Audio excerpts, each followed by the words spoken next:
Hello friends, welcome back to my channel Priyanka's kitchen. আজ আমি তোমাদের জন্য নিয়ে চলে এসেছি এক দারুণ নিরামিষ টেস্টফুল রেসিপি। আর গরম পড়ে গেছে, গরমে যদি এরকমই একটি দুর্দান্ত নিরামিষ রেসিপি হয়ে যায় তাহলে তো জমেই যায়। তো রেসিপিটির নাম হলো পটলের কোরমা।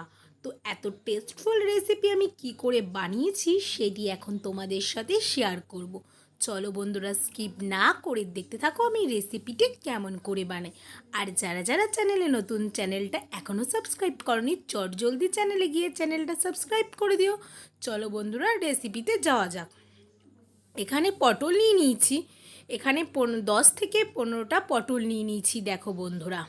এবং পটলটা খুব সুন্দর করে পরিষ্কার করে ধুয়ে রেখেছি।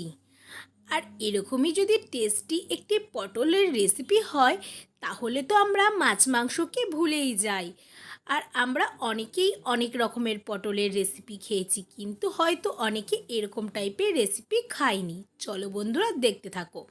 এবং পটলগুলোকে সুন্দর করে ছোকলাগুলো দেখো অর্ধেক অর্ধেক ছাড়িয়ে নিয়েছি। এরপর গোটা পটলগুলো সাইড দিয়ে ভালো করে একটু চিড়ে চিড়ে নিচ্ছি পটলগুলোকে। পুরো পটলের গাটা এরকম সাইড দিয়ে একটু চিড়ে নিচ্ছি পটলগুলো। আমি যেমন করে চিড়ে নিয়েছি তোমরাও সেরকম করে পটলগুলোকে চিড়ে নেবে। এরকম করে প্রত্যেকটি পটল চিড়ে রেখে এবং ধুয়ে রেখে দিয়েছি দেখো বন্ধুরা। পটলের গাটা এরকম করে চিড়ে নিলে তাহলে নুন ঝাল সব রকম কিছুই ঢুকবে এবং রেসিপিটি খেতেও খুব টেস্ট হবে। এরপর চলে আসছি আমরা মিক্সিং বলে, তাই মশলাতে চলে আসছি। এখানে আমি 20 গ্রামের মতন মগজ নিয়েছিলাম। মগজটা আগে থেকে জলে ভিজিয়ে রেখেছিলাম। 7 থেকে 8 কোয়ার মতন কাজু নিয়েছি এবং 30 গ্রামের মতন পোস্ত নিয়েছি। দিয়ে পরিমাণ মতন জল দিয়ে মিক্সি করে নিচ্ছি ভালো করে মশলাটা। এরপর আমরা চলে আসছি কড়াইতে। কড়াই আগে থেকে বসিয়ে দিয়েছিলাম। কড়াইতে পরিমাণ মতন একটু তেল দিয়ে তেলটা গরম হতে দিয়ে দিলাম। এরপর পটলে নুন হলুদ মাখিয়ে নিচ্ছি ভাজার জন্য।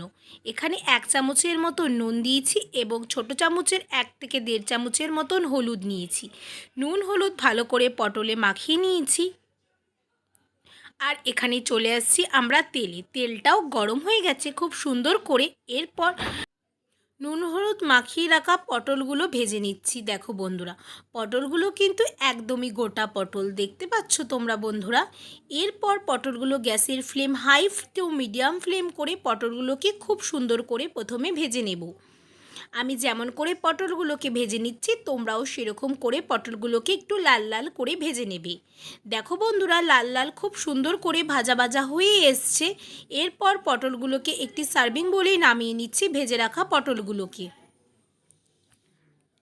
সত্যি বন্ধুরা, এই রেসিপিটি খেতে অসাধারণ টেস্ট হয়েছিল। তোমরা একবার বাড়িতে অবশ্যই ট্রাই করতে পারো এই রেসিপিটি। ভেজে রাখা পটলগুলো সব সার্ভিং বলে নামিয়ে নিলাম দেখো বন্ধুরা। দিয়ে আবারও পটলগুলোকে ভেজে নিচ্ছি গ্যাসের flame high to medium flame করে। পটলগুলো ভাজতে ভাজতে আমরা চলে আসছি গোটা মশলাতে। এখানে আমি গোটা মশলার জন্য নিয়ে নিয়েছি এলাচ, লবঙ্গ ও দারচিনি। দিয়ে ভালো করে এলাচ লবঙ্গগুলোকে একটু ভেঙে গুঁড়িয়ে নিচ্ছি। আর চলে আসছি আমরা মিক্সারে। দেখো বন্ধুরা, মিক্সির মশলাটা খুব সুন্দর ব্লাইন্ড হয়ে গেছে। এরপর 2 চামচের মতন হলুদ সর্ষে দিলাম। দিয়ে আবারও মিক্সি করে নিচ্ছি মশলাটাকে। দিয়ে এখানে পটলগুলো খুব সুন্দর করে ভাজা হয়ে গেছে। এরপর সব পটলগুলো আমরা তুলে নিচ্ছি সার্ভিং বোলের ওপর। এই রেসিপিটি খেতে কিন্তু অসাধারণ টেস্ট হয়েছিল। তোমরা বাড়িতে একবার অবশ্যই ট্রাই করতে পারো এই নিরামিষের দিনে রেসিপিটি।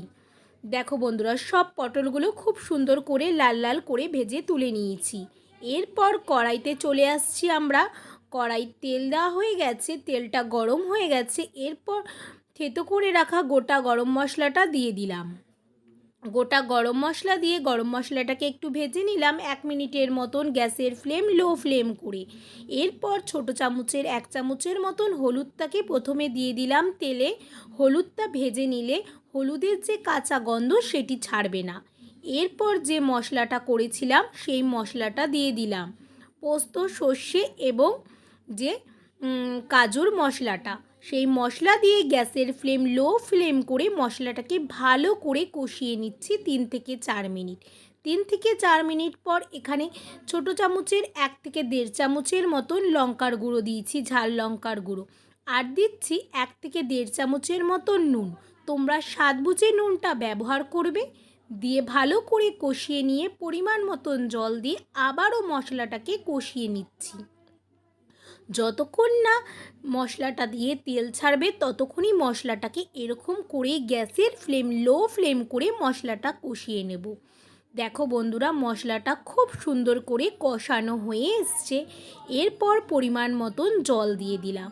এখানে আমি হাফ মগের থেকেও কম জল ব্যবহার করেছি, যেহেতু পটলটা এখানে ভাজা আছে তাই সেদ্ধ হয়ে গেছে পটলটা, তাই মশলাটা একটু কাঁচা গন্ধ না ছাড়ে সেই অনুযায়ী আমি এখানে জল দিয়েছি মশলাটা ফোটার জন্য। প্রথমে হাই ফ্লেম দিয়ে গ্রেভিটা ফুটে এসছে, দেখো বন্ধুরা কত সুন্দর করে। এরপর লো ফ্লেম করে দিয়েছিলাম, দিয়ে এরকম করে 2 থেকে 4 মিনিট এরকম করেই ফুটতে দিয়েছিলাম ঝোলটাকে। দেখো বন্ধুরা গ্রেভির ঝোলটা কত সুন্দর ফুটে এসছে। এরপর ভেজে রাখা গোটা পটলগুলোকে দিয়ে দিচ্ছি গ্রেভির মধ্যে। দেখো বন্ধুরা, দিয়ে ভালো করে একটু নাড়িয়ে চাড়িয়ে নেব হালকা হাতে। দিয়ে গ্যাসের ফ্লেম হাই ফ্লেম করে একদম ফুটতে দিয়ে দেব 5 থেকে 6 মিনিট। 5 থেকে 6 মিনিট এরকম করেই ফুটতে দিয়ে দিয়েছিলাম। এরপর এর ওপর থেকে দিয়ে দেব কেটে রাখা কিশমিশ। রেসিপিটা কিশমিশ দিলে খেতে কিন্তু অসাধারণ লাগে। ঝাল ঝাল মিষ্টি মিষ্টি একটি দুর্দান্ত রেসিপি। কিশমিশ দিয়ে আবারও ভালো করে একটু নাড়িয়ে চাড়িয়ে নিতে পারো। আর তোমরা যারা কিশমিশ খাও না তারা কিশমিশটা স্কিপ করতেও পারো, কিন্তু কিশমিশ দিলে রেসিপিটি খেতে কিন্তু অসাধারণ টেস্টি আলাদা লাগে। এরপর ঝোলটা দেখো সুন্দরভাবে টেনে এসছে এবং গা মাখা মাখা হয়ে এসছে। এরপর এর মধ্যে ছোটো চামচের হাফ চামচের মতন শাহি গরম মশলা দিয়ে দিলাম। গরম মশলা দিয়ে আবারও ভালোভাবে একটু নাড়িয়ে চাড়িয়ে নেব হালকা হাতে, খুবই, যাতে পটলগুলো না ভেঙে যায়। আর কত সুন্দরভাবে গা মাখা মাখা হয়ে এসছে দেখো বন্ধুরা। আমার তো দেখেই জিভে জল চলে এলো। তোমাদের কাদের দেখে জিভে জল চলে এলো তারা কিন্তু অবশ্যই বাড়িতে রেসিপিটি একবার ট্রাই করতে পারো। আর রেসিপিটি ট্রাই করে আমাকে কমেন্ট করো কেমন হয়েছে রেসিপিটি। আমার রেসিপি এখানেই কমপ্লিট। এরপর আমি পটলের কোরমার রেসিপিটিকে একটি সার্ভিং বলে নামিয়ে সার্ভ করে নিচ্ছি। তোমাদের যদি ভালো লেগে থাকে আমার এই রেসিপিটি, ভিডিওতে একটি লাইক দিতে একদমই ভুলো না বন্ধুরা। আর যারা যারা চ্যানেলে নতুন, চ্যানেলটা এখনও সাবস্ক্রাইব করুন, জলদি চ্যানেলটাকে সাবস্ক্রাইব করে দিও। নতুন নতুন ভিডিও পেতে গেলে পাশে থাকা বেল বাটনটি অবশ্যই প্রেস করে দিও বন্ধুরা। আর রেসিপিটি কেমন হয়েছে আমাকে কমেন্টে জানাতে একদমই ভুলো না। আর তোমরা নিরামিষের দিনে আর চিন্তা না করে এরকমই দুর্দান্ত একটি রেসিপি বানিয়ে ফেলো বাড়িতে জলদি। আর এখনকার মতন টাটা বন্ধুরা, দেখা হবে তোমাদের সাথে আবার কোনো নতুন ভিডিও নিয়ে। এরপর আমি গার্নিশিংয়ের জন্য ওপর থেকে দিয়ে দিচ্ছি কেটে রাখা ছোট ছোট বক্স করে রাখা কিশমিশের টুকরো। সত্যিকারের বন্ধুরা রেসিপিটি খেতে কিন্তু অসাধারণ হয়েছে। তোমরা কিন্তু বাড়িতে রেসিপিটি একবার অবশ্যই ট্রাই করো। এখনকার মতন টাটা বন্ধুরা, দেখা হবে আবার কোনো নতুন ভিডিও নিয়ে।